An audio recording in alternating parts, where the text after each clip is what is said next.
Israël qui, depuis plus de 20 ans, avec l'inqualifiable complicité de son puissant protecteur, les États-Unis d'Amérique, continue à défier la communauté internationale au mépris d'une histoire qui, hier encore, désignait chaque juif à l'horreur des fours crématoires.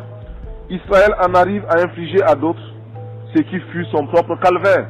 À l'approche de la reconnaissance de la Palestine par la France, le 22 septembre, lors de l'Assemblée générale des Nations unies, l'histoire invite à se tourner vers un moment fort de cette même tribune, le discours de Thomas Sankara le 4 octobre 1984. Chef de la révolution burkinabé et figure emblématique des luttes anti-impérialistes africaines, Sankara portait un regard autant lucide que toujours d'actualité sur la question palestinienne. Son intervention devant l'ONU était à la fois un plaidoyer pour l'Afrique, encore sous l'emprise du néocolonialisme, et une dénonciation de toutes les oppressions coloniales dans le monde.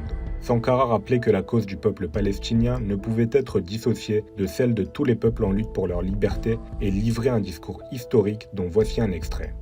Sur ce point, le palmarès est le plus impitoyable, le plus pitoyable, le plus lamentable, oui, le plus lamentable, est détenu au Moyen-Orient en termes d'arrogance, d'insolence et d'incroyable entêtement d'un petit pays, Israël qui, depuis plus de 20 ans, avec l'inqualifiable complicité de son puissant protecteur, les États-Unis d'Amérique, continue à défier la communauté internationale au mépris d'une histoire qui, hier encore, désignait chaque juif à l'horreur des fours crématoires. Israël en arrive à infliger à d'autres ce qui fut son propre calvaire. En tout état de cause, Israël, dont nous aimons le peuple pour son courage et ses sacrifices d'hier, doit savoir que les conditions de sa propre quiétude ne résident que dans sa puissance militaire financée par l'extérieur. Israël doit commencer à apprendre à devenir une nation comme les autres nations parmi les autres.